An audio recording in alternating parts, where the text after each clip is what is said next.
What's happened? What is this place? Maybe I'm dead. I can't see any light. Maybe I am dead. I can't get up. What's going on? What's happening to me? There's no one here, but these noises. God, my head is killing me. I can't keep my eyes open.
This place.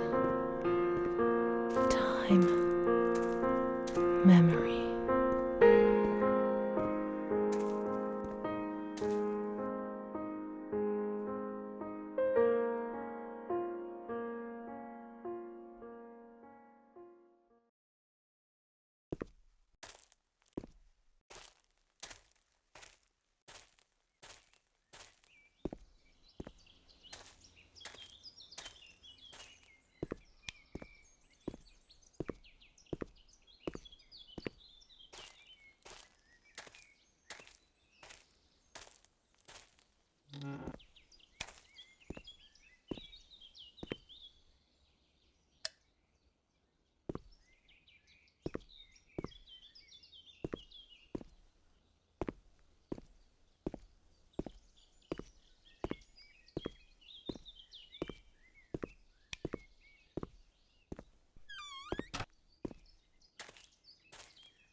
The only thing I remember clearly is Charlotte, my doll.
Renée doesn't want to abandon her.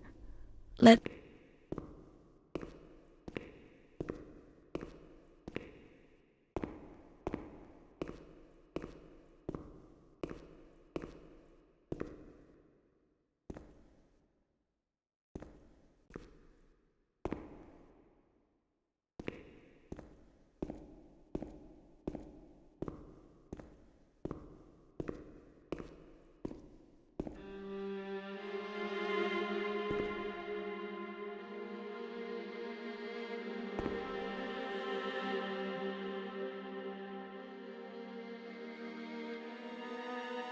Mummy took good care of Charlotte.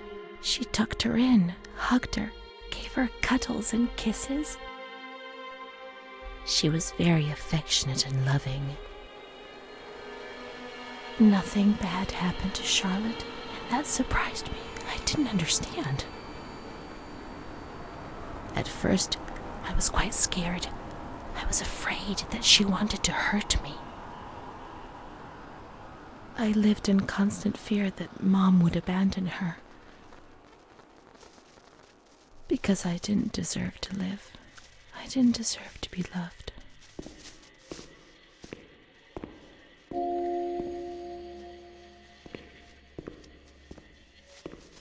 It's cold and it's dark. Look, she's cold. She'll get ill. We can take care of her. Nobody can stop us. Charlotte is a good girl.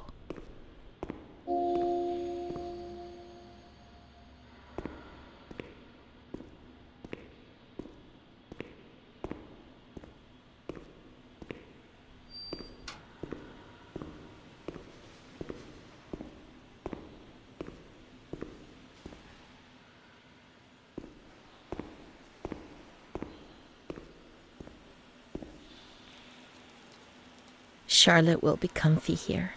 But it's cold. No, it's cold. Don't shiver, Charlotte. The cold will go away. It'll go away.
The cold has gone away now.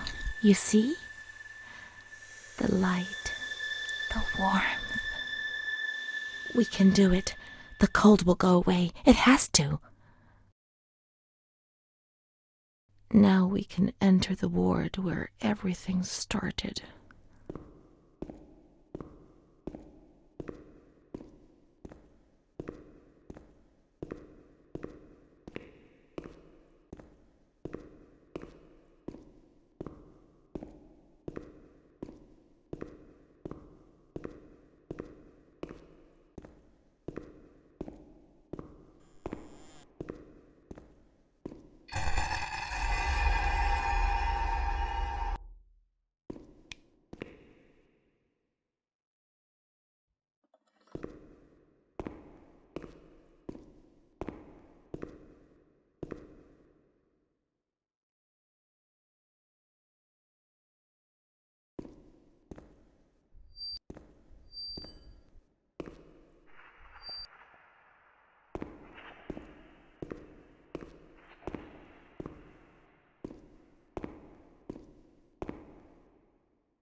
It was a limitless immensity, a blinding, merciless light.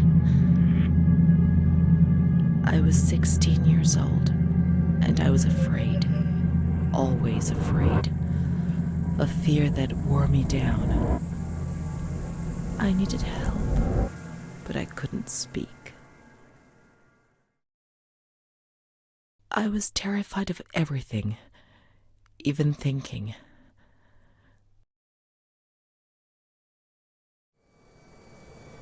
They said they were taking me to a place where the fear would go away, where I would get better. I stopped living in there. They dragged me away and stripped off all my clothes, everything. I tried to explain what was going on in my head. They tied me to the bed for days. I was alone with my nightmares. It wasn't fear anymore. It was madness. And when you're mad, you cease to exist.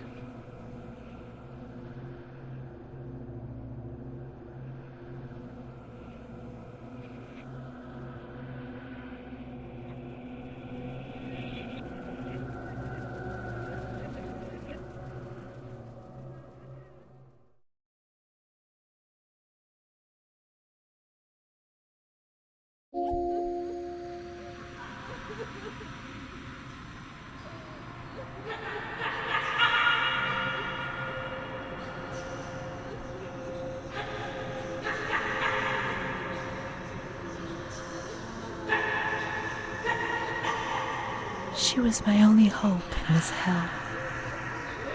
I was descending down, down among the damned. But that woman and her smile kept me alive.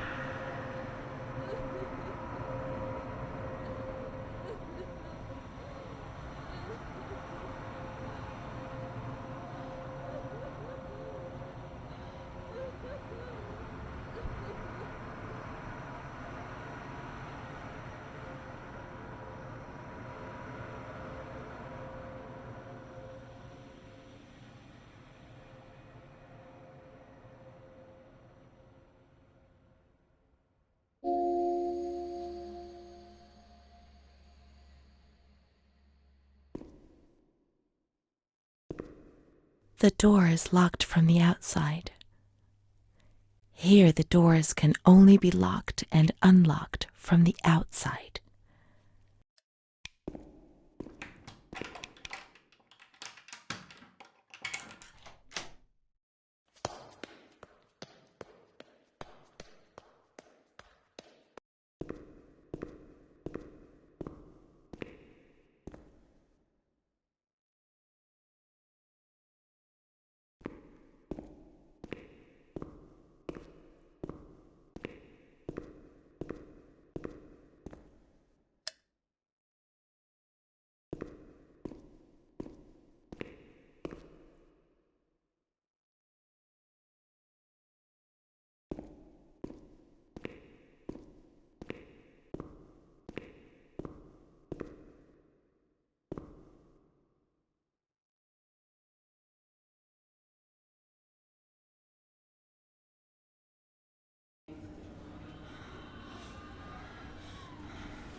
He laughed, panted and slobbered all over me. It hurt me when he touched me. I thought I'd suddenly split open with a loud crack, and I would be shattered into pieces. I felt fragile, sick, dirty, degraded. All I could do was clutch Charlotte tightly while Renée obeyed. He was the master in the realm of light. I was committed by the evil I had committed. I threw up and could feel hell getting closer and closer. My God, those medical examinations. The doctor said there was something inside me which they wanted to drag out of me. My God.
She stayed with Renée during those terrible medical examinations, and that gave her the strength to survive.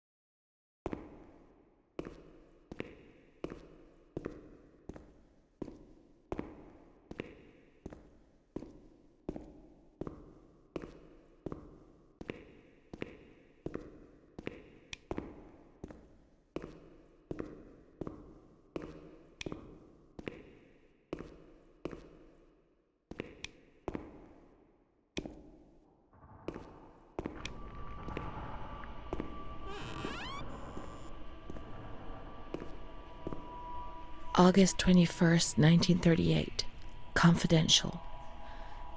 Dear A, I know what you think about these things, so I'm referring a patient to you, Renée T. This wretched girl got out of control and caused trouble in the grounds. She's almost 3 months pregnant. The nurses should be more alert. I'm examining the girl on the 28th. I'll handle things very carefully, don't worry. We don't want to make matters worse. Then they said that Renée was crazy, and that the illness was all in her head. Careful, little girl, careful. I was scared, and I didn't talk to anyone about the illness. Only her. Not even the other doctor. He never touched Renée. He just wrote things down. You can tell me everything. Don't be afraid, he said. Everything's going to be fine. Do you want to know what I am writing? I note down what I observe in you, everything I see. He didn't hate Renée. He tried to help her, but he rarely examined her in those small surgeries.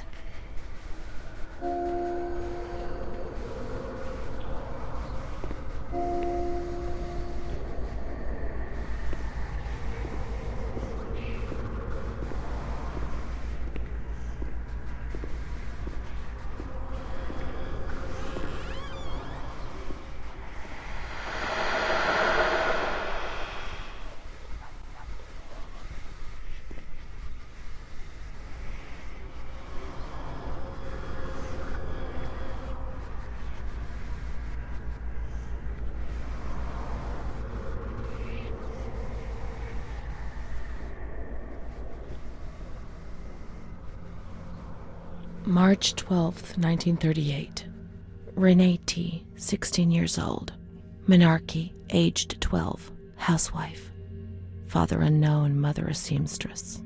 Admitted in observation yesterday morning from Pontedera, accompanied by a police officer authorized by the examining magistrate of the Court of Pisa to be admitted for a psychiatric evaluation, which I have carried out. Medical certificate. Mental illness preceded by warning signs. Has suffered from depression for a year, believing she had tuberculosis. Food deprivation. We can't read this document. It is forbidden. We mustn't. If they find out, there will be trouble.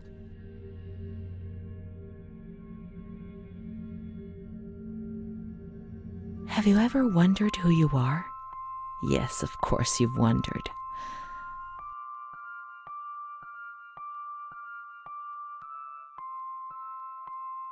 Will you help me to understand, to escape this dazzling light inside me that stops me from seeing? Don't frighten me, I beg you. I want to understand. Don't mock me. Forget this document. Let's look for Amara. She'll know. Come on, let's hurry.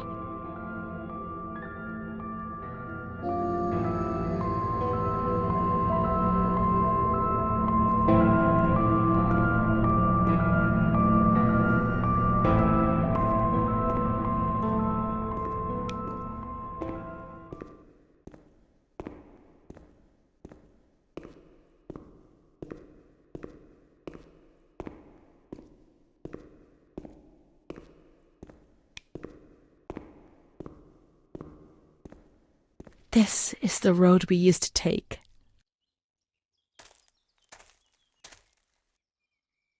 If it weren't for her, in the grounds on that bench in spring, so many days. It was like escaping the nature. She talked and smiled. And then there were the kitchens. Sometimes we stole food and ran back to the bench to eat it in secret, and we laughed.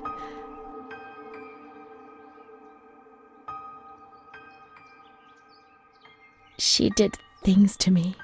Sometimes she touched me. In the shower, I felt her body against mine for the first time. It was a shiver that warmed my soul. Eyes closed, the light slipped away.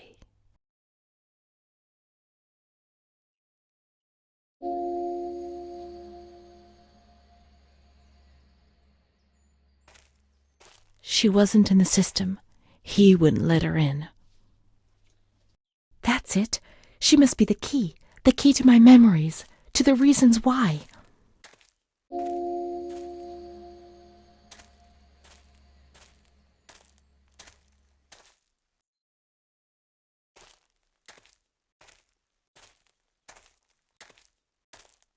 Nature helped me to forget, to escape from the system.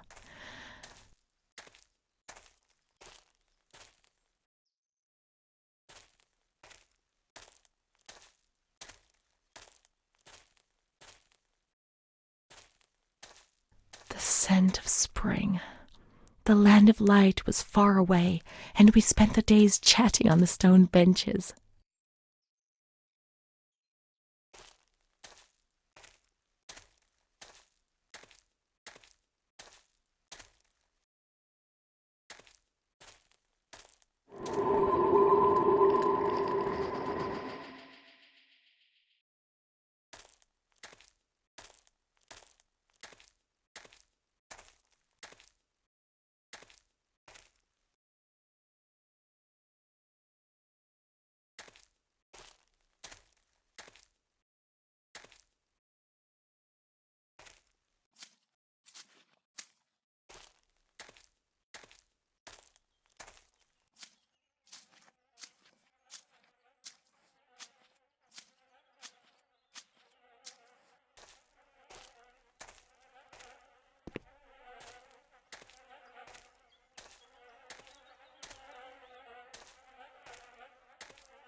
Come on, let's look everywhere. She must be here, I'm certain.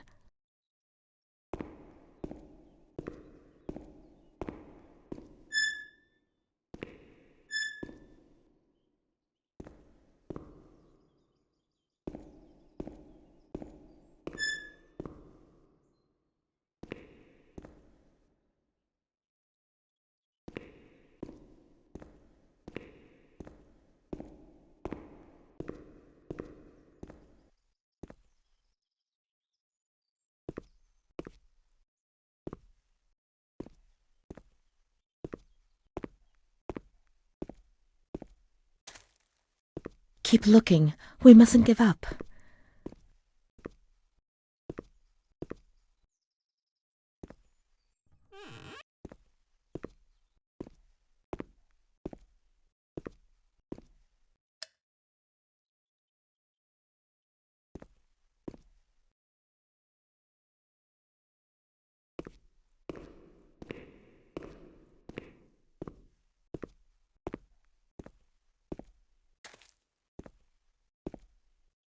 Adele, that little girl has been standing motionless in front of the kitchen door for hours. Poor thing, I gave her some candy. She ate it without a word and remained motionless. I don't think she's very well. We used to see her now and again, but now she's always there. I'm going. The doctor's not here. He's coming this afternoon. Try and speak to him.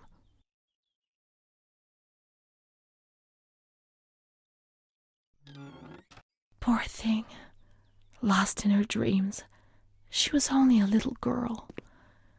But nobody gave her a cuddle. They punished her instead. They said she was sick and her dreams were troubling her. They weren't even hers anymore. I need her, but we will find her. We'll find her, won't we? When the water in the shower was cold, we ran away. But when it was hot, then she came to Renée under that cruel white light. I can still feel the shivers her body gave me. Everything must return to how it was. If we recreate that magic, she'll come to us.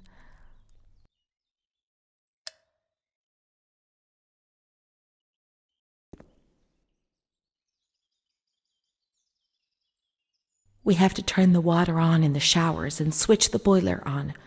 All the plumbing systems were in the kitchen area.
We have to turn the water on in the showers and switch the boiler on. All the plumbing systems were in the kitchen area.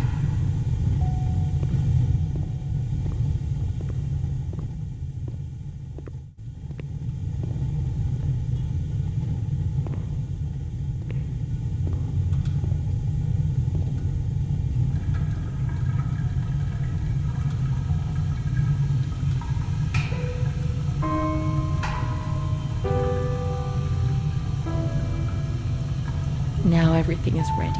We can go to the bathrooms. We can go along that narrow corridor in the kitchens. We'll meet her in the showers, yes.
Not in this ward, not in observation, remember? Let's go to the calm ward.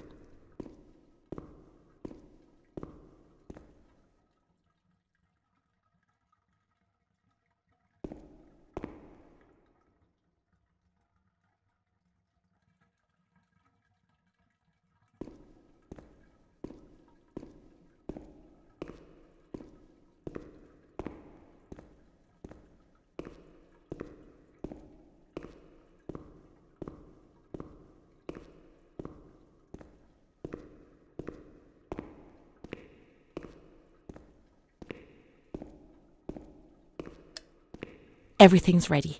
Let's get undressed and leave our clothes on the hooks in the changing rooms.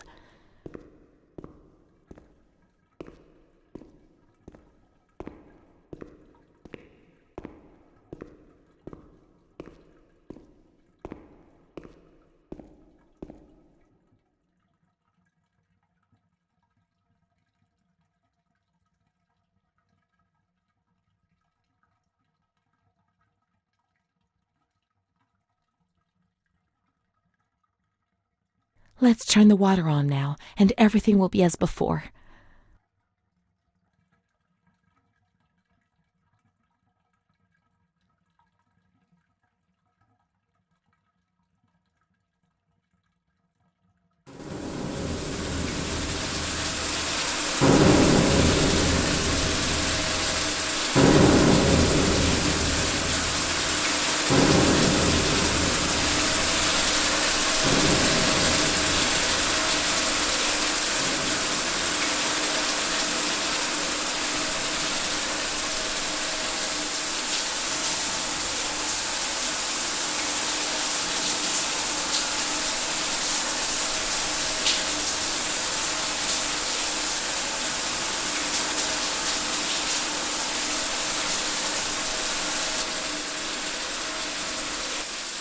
Amara was the only thing Renée had. They separated them. Renée went to the slightly agitated ward, the one that terrified everybody.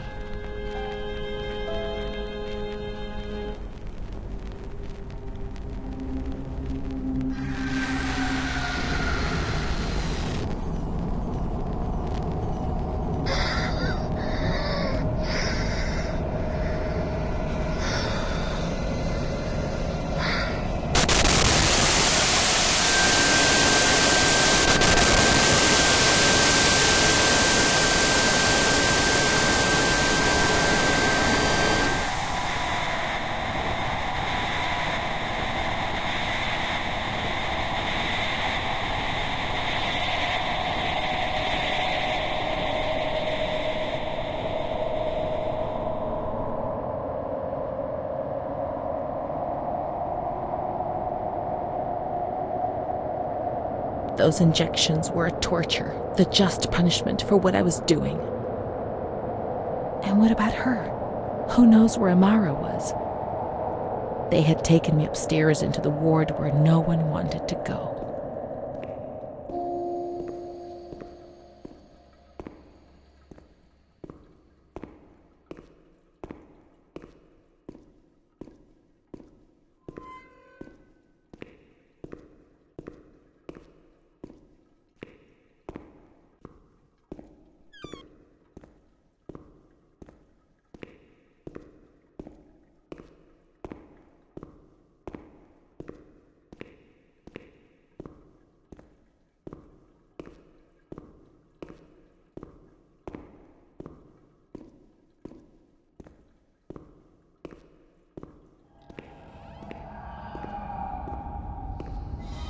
When there was too much chaos, they closed all the windows and the door.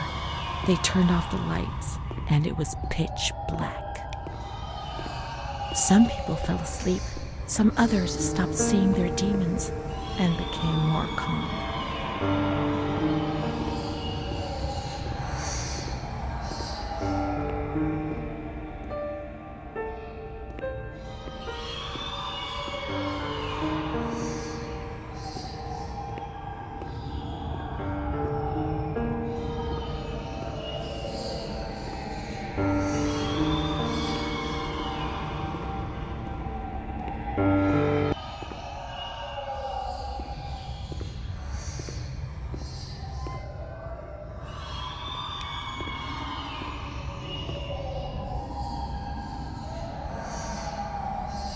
Montefoscoli, December 20th, 1941.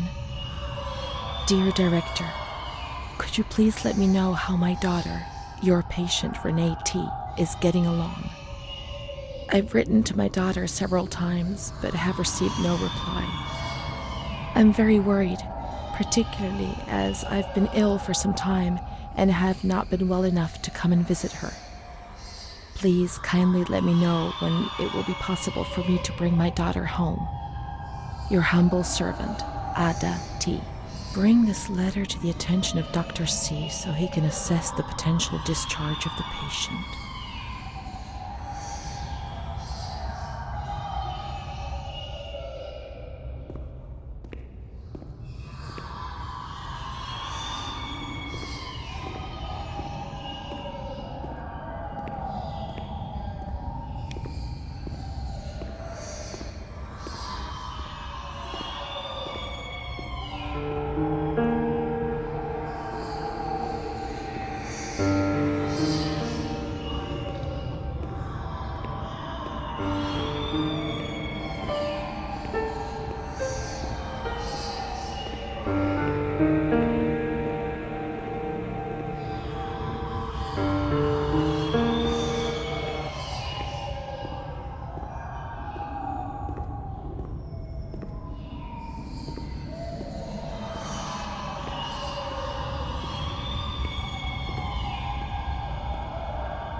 Let's look for Renée's room in the slightly agitated ward.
A straitjacket on you.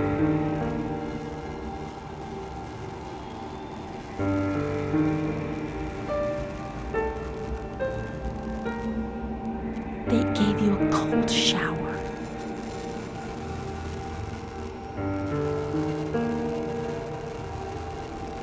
They suffocated you with a sheet.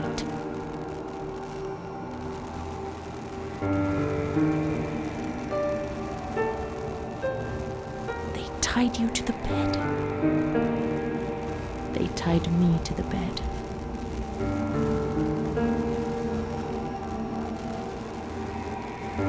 A woman died next to me, choked by her own vomit. She was tied down because she wouldn't stop pleasuring herself. I can still hear her death rattle. I screamed, but nobody came. Everybody screamed in there, all of them.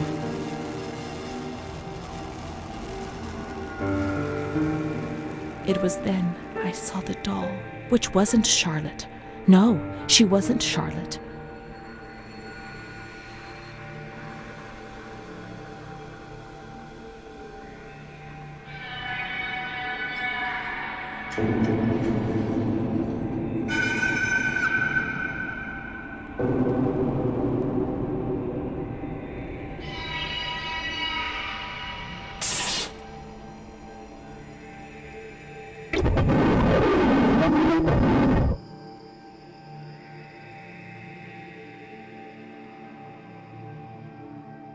The past was like the present. That doll, that man, the shame. Renée was increasingly divorced from reality. How will I ever find out what really happened? How will I ever find Amara again if I can't even find myself? Montefoscoli, November 12th, 1939. My dear daughter, it is with great sadness that I heard what happened. Your transfer and your sufferings are a cause of great worry for me. It will take time, but you'll see, things will improve. They'll treat you and you'll get better again. I pray a lot, every day. Write to me often and tell me if you need anything. I promise I'll do what I can. Try to be strong. Mom.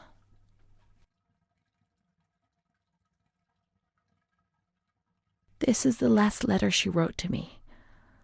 Once I was put into this ward, I was overwhelmed by loneliness. After that medical examination, I received no more letters from Mom. Why is that man here? Why doesn't she come to see me? Did I make a mistake? It didn't seem like she wanted to abandon me. What did I do wrong? I'd like to be able to reply to her again now, to change things.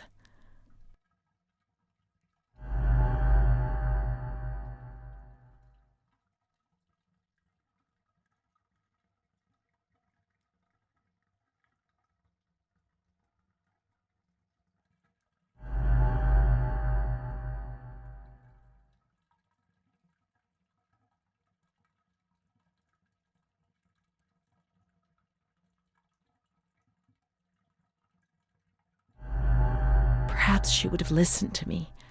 Will she reply?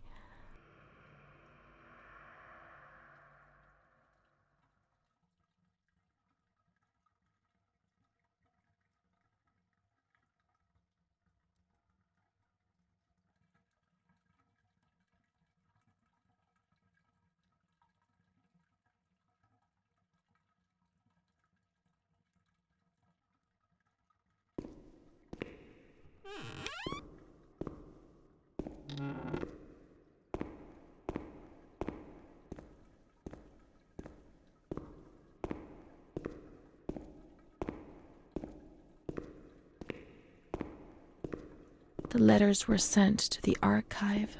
It was their job to post them.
When you were sent to a lunatic asylum, you lost the right to possess anything.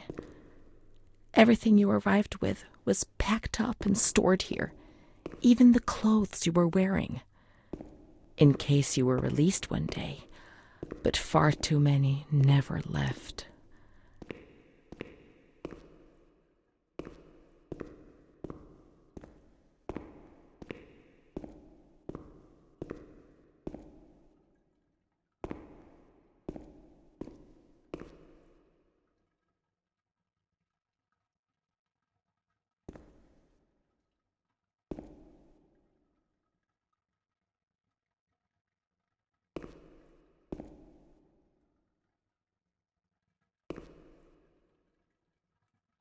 Dear Mother, please, I beg you, get me out of this place. I'm so frightened here. You were right. I know I was wrong. I understand. I'm so ashamed. If only you knew how much. But now I'll behave myself, I promise. Now things will be fine. I'll work hard. I'll be very good. Your daughter, Renée. This letter. It was Renée's letter, just as she wrote it back then. But it was never sent. Why? Why did this happen? I received your letter, Mom, and you tell me to be patient and strong while I only feel fear and pain. And you don't write to me anymore. If only these words could be my soul, I'd tell you what was happening to me. The kids want to kill me. They all look the other way and tell me what to do. I don't understand. She helps me, but what have they done to her? Can you tell me? Will you help me? Renée.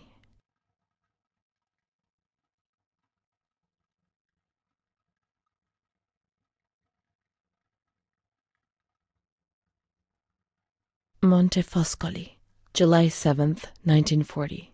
My dear daughter, I have received no news from you.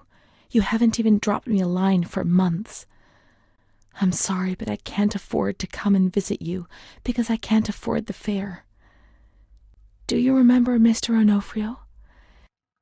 He's coming to Volterra on business very soon, and I've asked him if he would be kind enough to ask the director for news of you. I hope when he returns he'll bring me some good news. Please write to me. I know I was strict with you, but you must forgive me because I didn't realize what I was doing.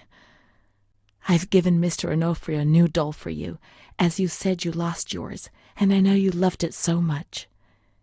It's not as nice as your Charlotte, but I hope it will give you some comfort. Keep your chin up, my daughter. Everything will be fine, you'll see. Mom.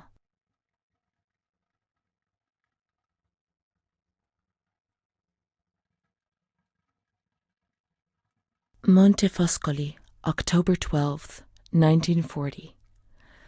My dear daughter, I've written you 2 letters and have received no reply, and anxiously await your letter every day.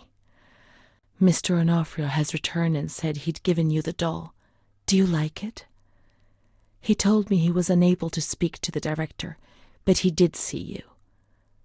I pray for you every day. Don Gino said a prayer for you during Sunday Mass. That was lovely, wasn't it? I've made up my mind, Renée. I'm going to bring you home. I've already written to the director to tell him that I'll take care of you. I'm not very well at the moment and can't work, but I'll get better soon, you'll see. And as soon as I'm up to making the journey, I'll come and fetch you. I know you're suffering, my darling, but bear up. I beg you. Mom will come to fetch Renée, won't she? Mom is good, but she's not well. That's why that man came. The doll. Renée could have played with it while she was waiting for her to arrive, but Renée didn't have it with her. Is it one of Mom's lies? She knew that she'd hurt Renée and... No, Mommy's good. That man brought it. We've just remembered who he is, haven't we? It was Renée who was wrong. The doll's here. I know that for sure. Perhaps she's been abducted like all the others and is locked up here somewhere.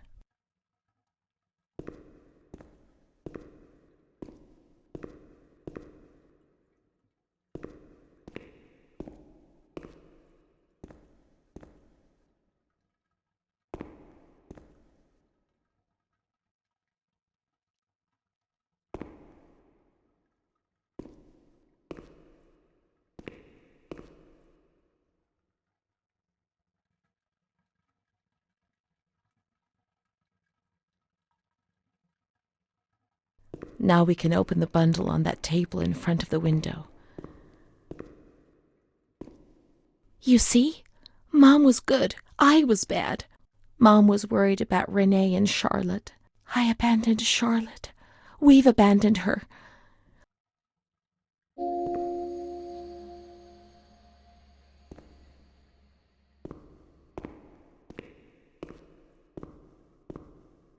Let's look for Charlotte. We have abandoned her. Will she still be where we abandoned her, under the warm lights?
I didn't do anything. I just obeyed orders. I only obeyed orders. Charlotte has gone away. Mom will come and get us now. She loves us, even though we're bad. Orders won't leave us alone. I didn't do anything. I only obeyed orders. Mom will come and get us now. I didn't do anything. I only obeyed orders. Even though we're bad. Mom won't leave us alone. I didn't do anything. Charlotte gone away. I only obeyed orders. Mom will come and get us now. She loves us, even though we're bad. I didn't do anything. I only obeyed orders.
What was that doctor writing, sitting at his desk?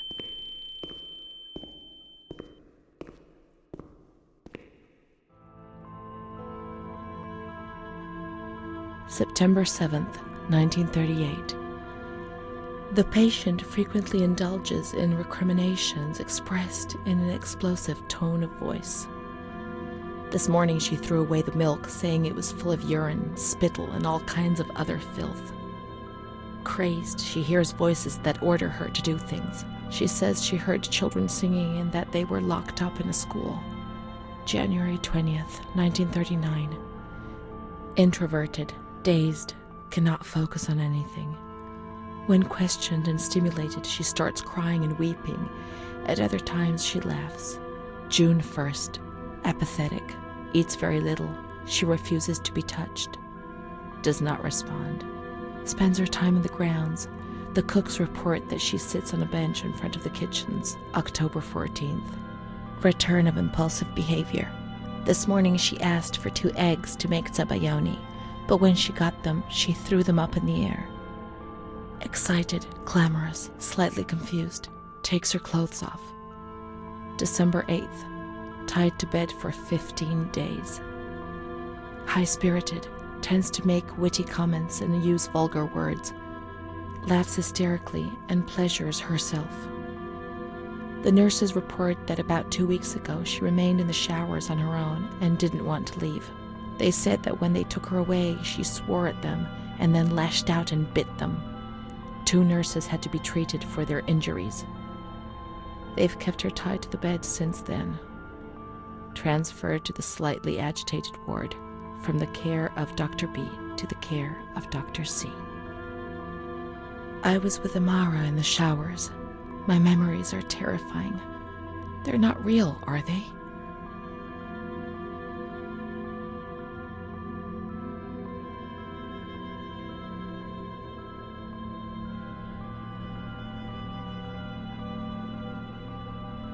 December 15th. Dr. C. Patient notes. The abnormality of her psychic state has induced her to lead a life which is irregular and tends towards delinquency. Of fickle and flighty character, she regularly discards her household duties and engages in occasional prostitution. Prostitution? No one would have ever believed a lunatic, let alone a lunatic who lives in the worst sort of sin. Could such a person ever have been subject to sexual violence? Certainly not. Her mental deficiency makes her deaf to the reprimands of her family. She has shown suicidal tendencies. She was brought to the ward yesterday, agitated and vociferous. Treated with cardiazol, 2 injections a week for 5 weeks. They were only trying to confuse us with the therapy, and my God, they succeeded. It was as if they wanted to instill the madness into us.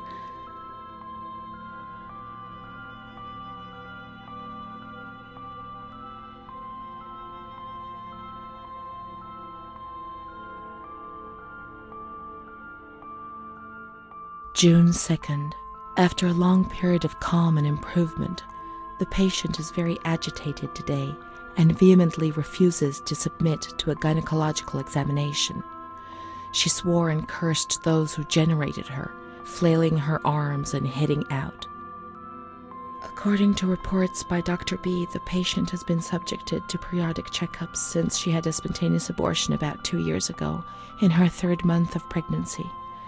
Conception occurred after she had sexual intercourse with a stranger who sneaked into the hospital grounds. Details are contained in the charges filed at police headquarters in Volterra, a copy of which is attached to these clinical notes. ES therapy. That's how the reality is concealed. It has all been planned very carefully. June 13th. The nurses report that she descended into a state of great mental confusion after receiving her mother's letter. She threw her soup over another inmate because she was very anxious, and then punched a nurse. Impulsive, flails about her. She rails against the doctor in vulgar terms while he is examining her, lashes out and spits. block all correspondence to give the patient no further reason to become agitated. August 20th, tied to bed. The nurses report that the patient is extremely agitated after the visit of a relative or family friend. 2 days later, she is still shouting all the time that he commands her, that she must obey and harm herself, and that she is not Charlotte. All visits forbidden, constrained to bed, and intensification of ES therapy until we achieve results. No contact with the outside. That way nobody knew what was happening within these walls.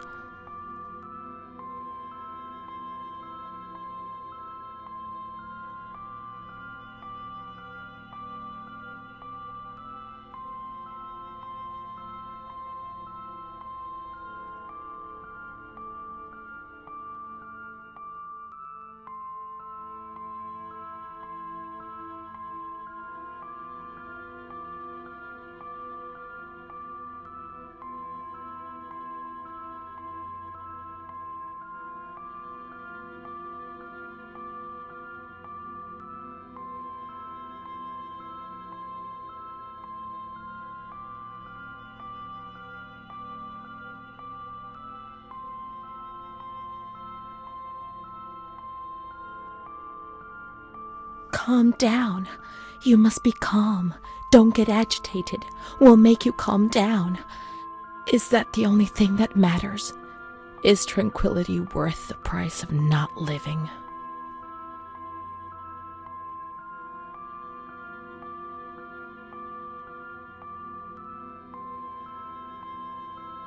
March 3rd. Alert, correct attitude, replies when questioned. The nurses report that the patient is calm. She washes and looks after herself. She affirms the existence of a certain Amara. She says that Amara is a patient who disappeared when she was moved to this ward. No confirmation. Probably a regressive hallucination. Evaluate transfer. Did I imagine Amara? That's not possible. She was there. I know she was there. I feel it. She must have left some traces of her presence.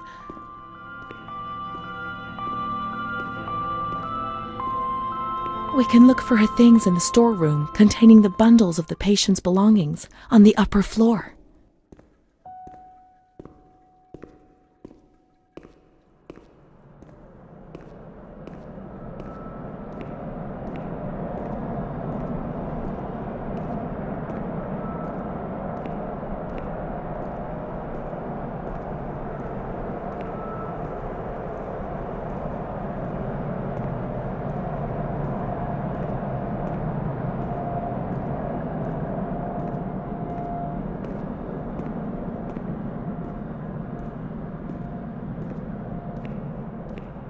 These are Amara's things, I'm certain. Amara, there she is. She existed. She really did exist. There she is, my friend.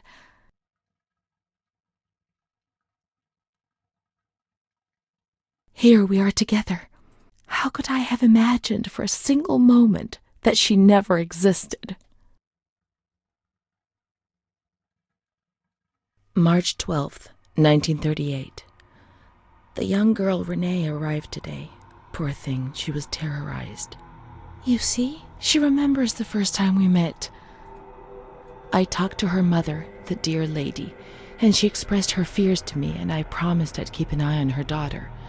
The lady told me her daughter's doll had been taken away, and this worried her, because when she becomes depressed, as she is now, Renée barricades herself in her room and can't communicate.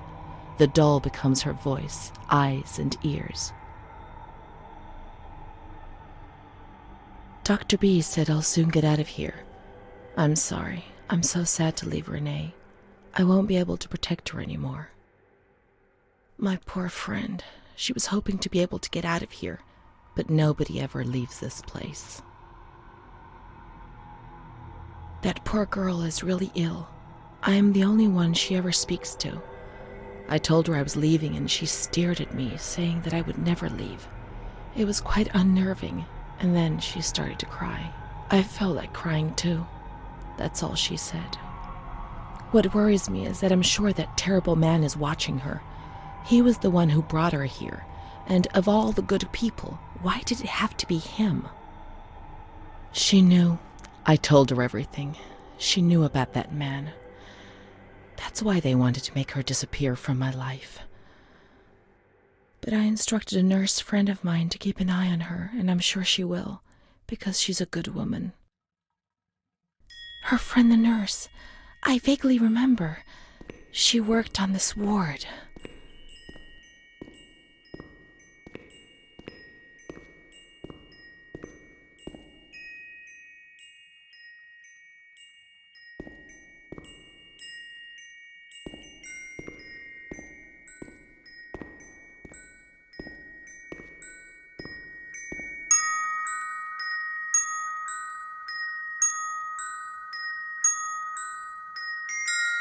She worked mostly in the Marigliano pavilion.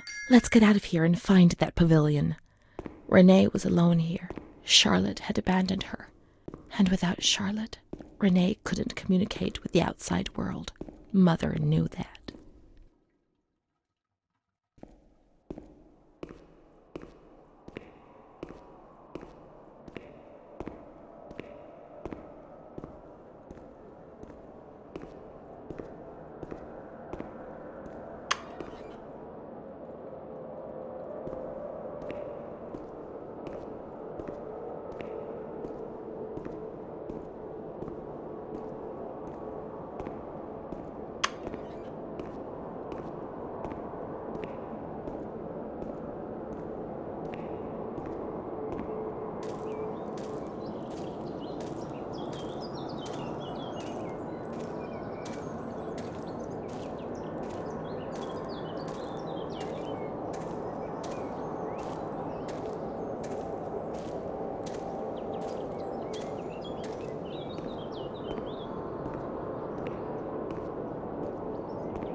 She's kind to everyone, even me. I felt a little better when I saw her. The sick children laughed and played with her. Not even they could frighten me. Don't annoy Renée. She's a princess here. Didn't you know? She told stories. She said there was a war out there. But they stared at me and frightened me.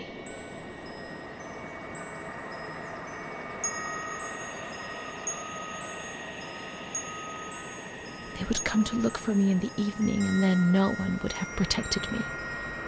Not even you, Charlotte. Am I right?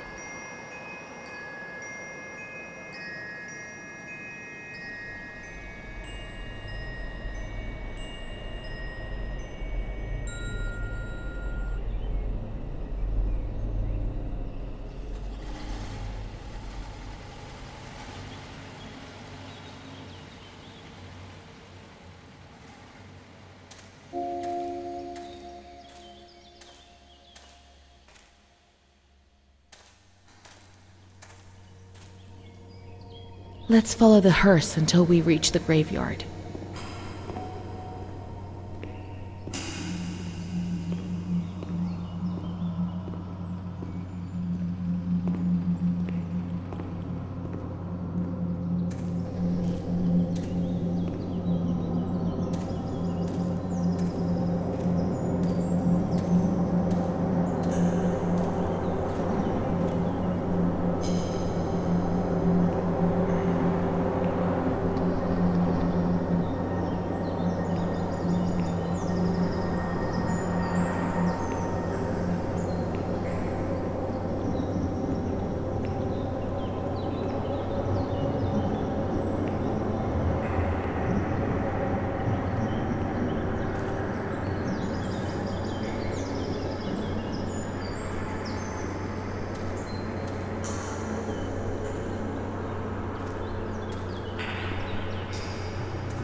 There's Charlotte, my voice, my eyes, my ears, my very soul. Let's go and play together again.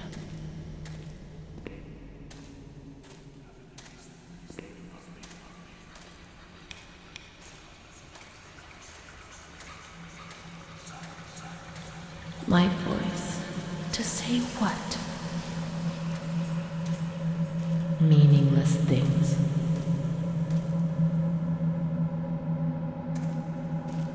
Be offensive to others and get into trouble. Eyes to see desperate people.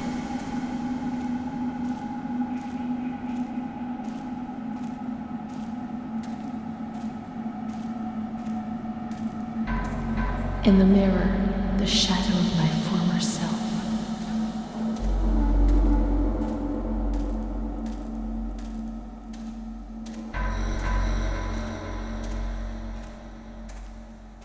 Gaunt, worn out, they're killing me slowly, day after day.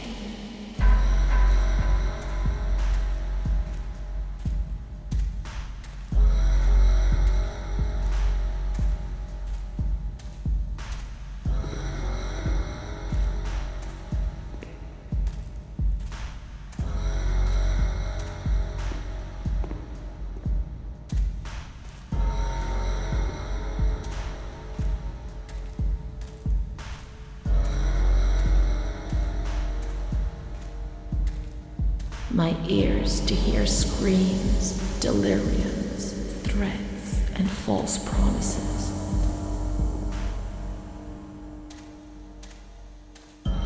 It'll be all right. Everything will pass. My soul, incapable of living, of fitting into a world which it finds alien.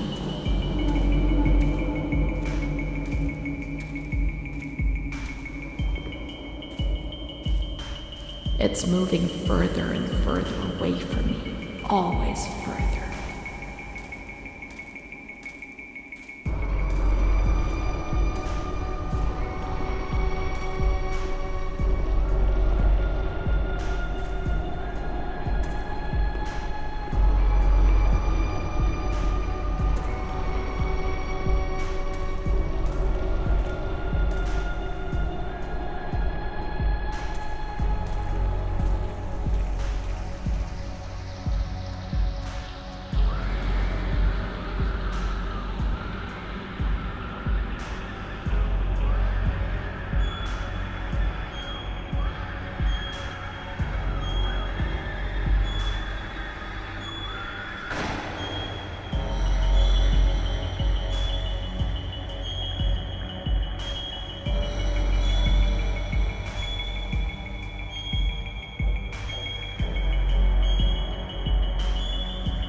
Let's go and play together again.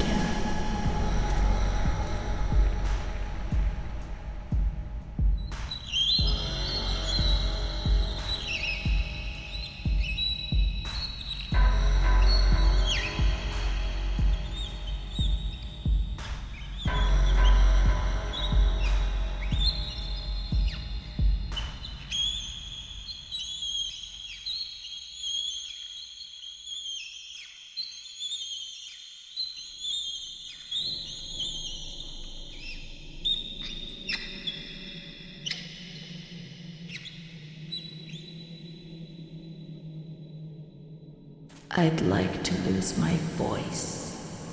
I'd like to lose my eyes. I'd like to lose my hearing. I'd like to lose myself forever.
My schoolmates, when the light's there.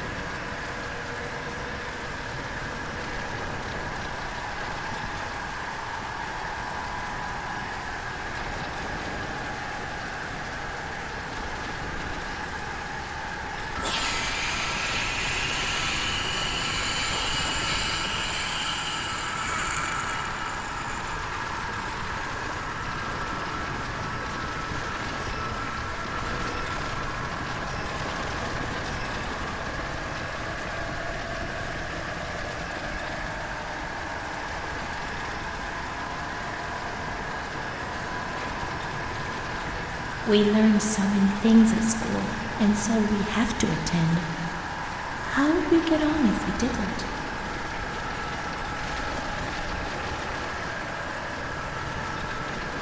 I'm not like the others, Mom.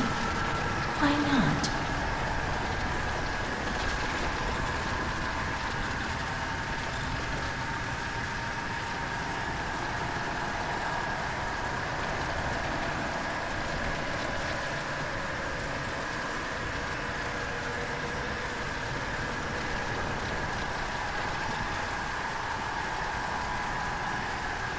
Mr. Onofrio is very kind and helps us. If he's not here, I have good reason to be afraid. I do a lot of bad things. I don't tell anyone, but Mom knows just the same.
My baby Charlotte is so beautiful, and she's so good.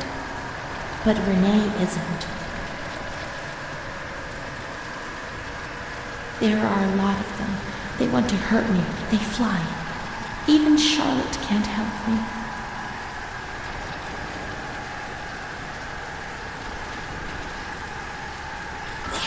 Mom works so hard because I have to eat, or I won't grow.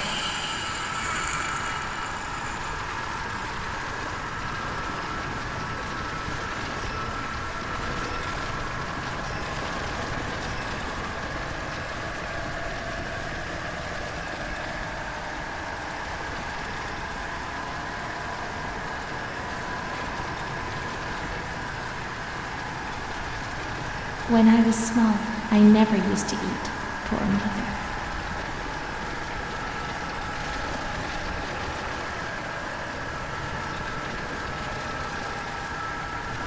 Mr. Onofrio is so nice.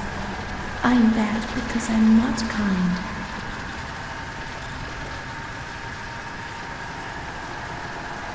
Mom always has to work because it's so cold in winter.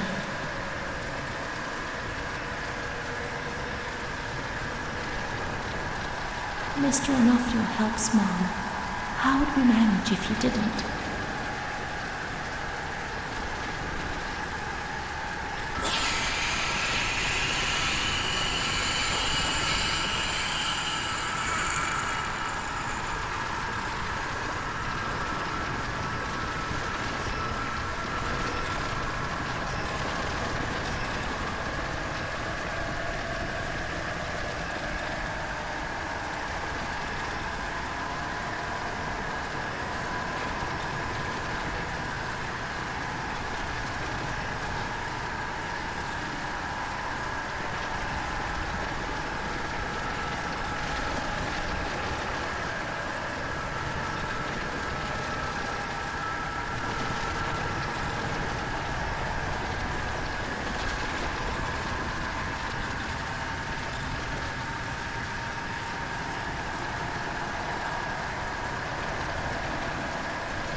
Renée is kind to Don Gino, but he always frightens me.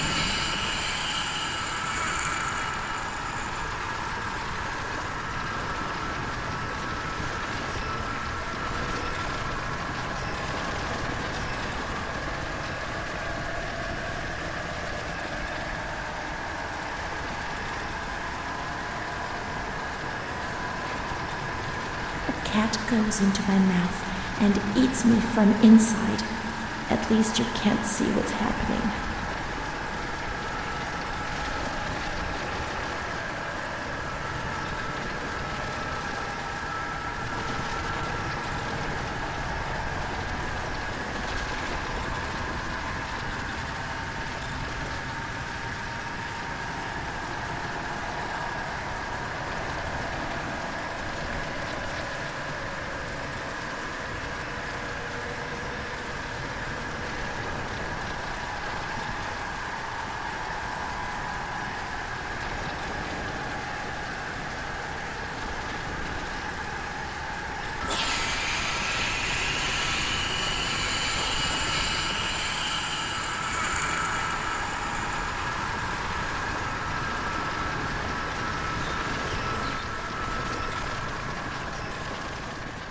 What's happened?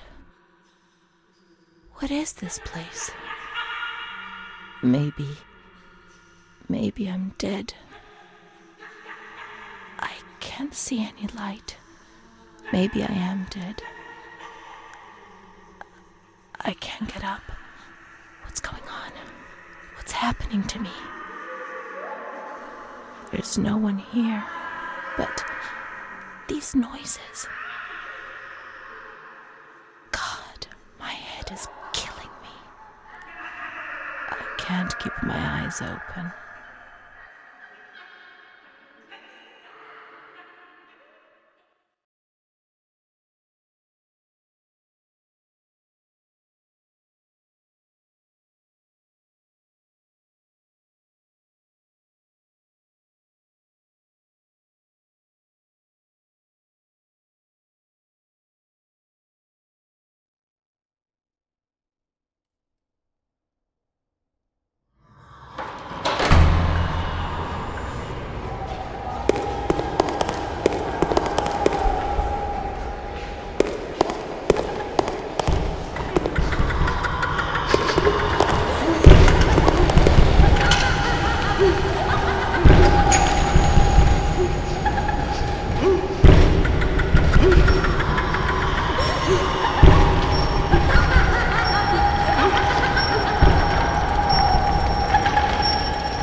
My medical file again.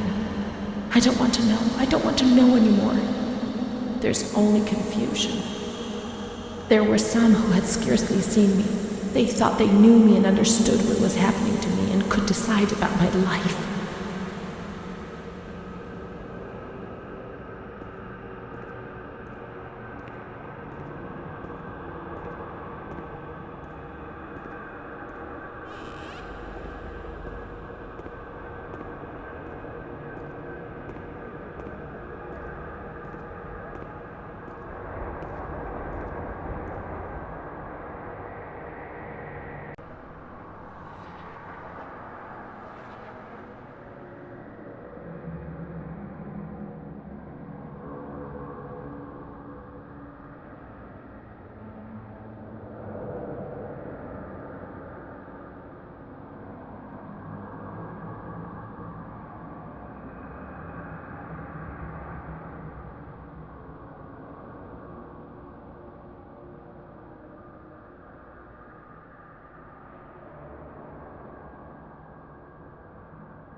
Nobody laughs in here. I mean, really laughs. Not those crazy fools who laugh because people say they're mad. I don't know why they laugh out loud. They say I'm mad too, but I never feel like laughing. People used to laugh at me, but they were right, you know? You can't always cry and people laugh when they're afraid, don't they? It happened to you, not to me. It's better that way. They do that to show they're lucky. You mustn't take offense because it's true. And deep down, it's just like pity, if you see what I mean. But then you think about your own situation, and you laugh because you feel lucky that everything's gonna get better, that it's all shit. It's all shit, this place. You're not trying to tell me it's not true, are you? An intelligent person, educated, not like me.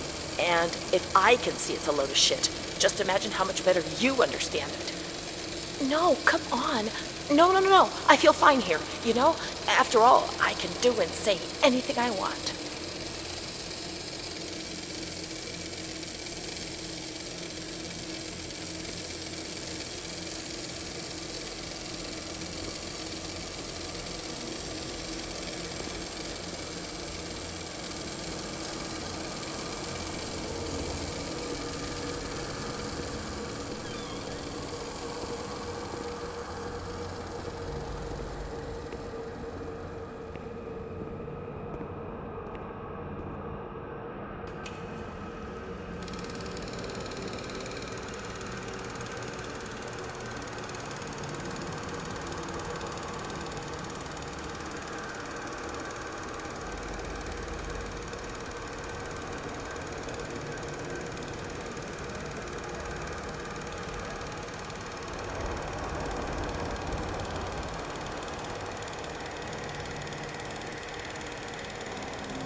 August 28th, 1942. We hereby notify you of the death of Ada T., mother of Renée T., a patient in your institution. No known relative. Sincerely yours, Onofrio P. I have no one left in the world. Nobody at all. Solitude is very strange. It muffles everything, slows it down. It's an endless scream that makes no sound. A silent scream. I can't stop looking at myself. I will never leave this place. There is nobody up there for me. These walls have become my skin, and the wretched desperation within them is my soul without a voice. Here, nobody weeps anymore. How I would love to feel life, desperation, anger. I've stopped dreaming, daydreaming, maybe even thinking. I've lived in a reality which has corroded me and has stripped me of everything, even of my ability to feel pain.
May 5th, 1943.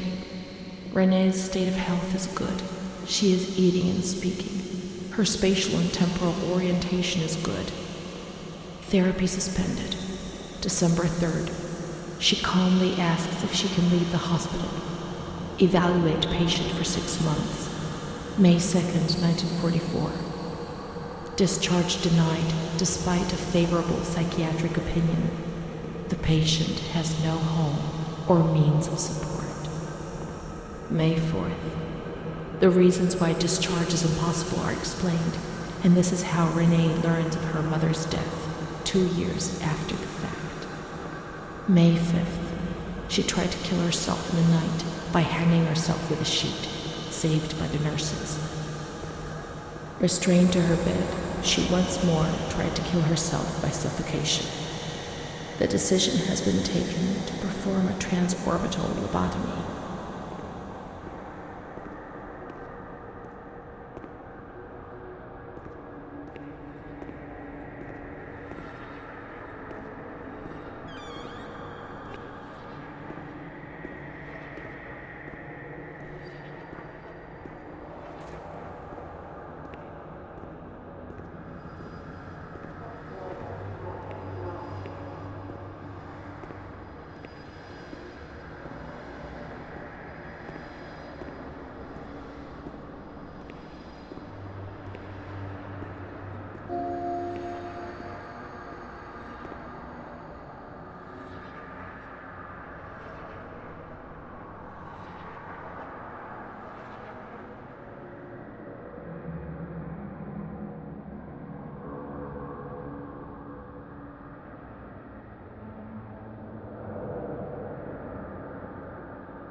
June 1944.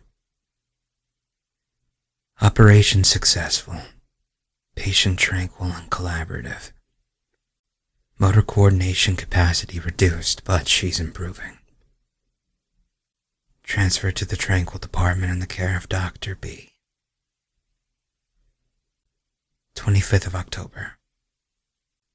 Continues to talk about Amara and her doll, Charlotte. The disturbances of motor capacity show slight signs of improvement. Difficulty walking, not capable of riding, and the nurses report that they have to help her dress, wash, and feed herself. In the summer of 1944, Renée was transferred back into my department. Aware of little, indifferent, hardly ever spoke. One day, she said, "When I find the courage to look at myself in the mirror, I see a young face which is aged and looks at me full of fear." She is a woman now who has changed profoundly compared to the girl that I had under my care several years ago. Only the sadness of her gaze and her intelligence are unchanged. She's so young, just 23 years old, but is lacking all vitality. Perhaps her condition may improve, but probably not. Her life has been thrown away, and nobody did a thing to try to avoid this.